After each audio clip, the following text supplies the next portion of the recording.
我哋處理緊一個規程問題，請處理埋呢個規程問題，再討論第二個規程問題。鍾樹根議員係冇跟會議常規做，我只係要求你咧坐翻落嚟俾副主席主持會議，因為同你係有利益衝突。而家我哋講緊呢第一個盧偉國嘅規程，因為你涉疑咧係濫用職權，因為已經夠 quorum 㗎啦，13個人你都唔開會，唔該你坐翻落嚟，等副主席上去開會主持會議，因為你係你而家咧你就係涉嫌利益衝突，唔該你落翻嚟。我想頭先我講嗰啲交代嗰個事，你都唔開會啊！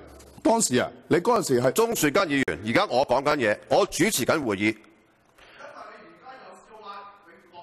我主持緊會議。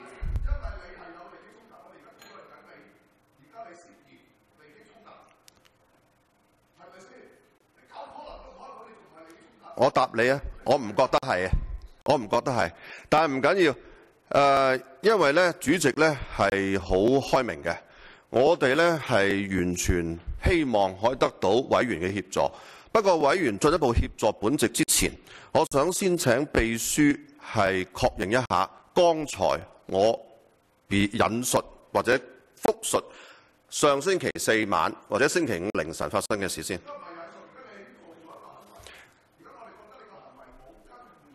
鍾樹根議員，如果你繼續吵鬧嘅話咧，我要處理你嘅嚇。請秘書講一講，究竟頭先我講嗰個係咪即係嗰個發生嘅情況啊？多謝主席。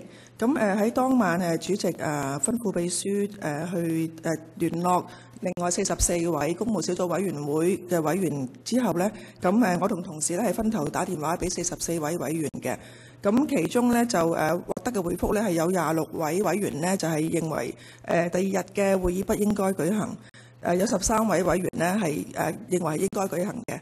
咁另外有5位呢，我哋係接觸唔到嘅，即係打過幾次電話係冇人聽嘅。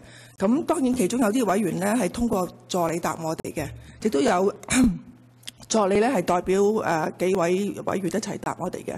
咁無論如何，我哋都係攞到26位委員嘅答覆呢係話應該不舉行，13位係認為應該舉行。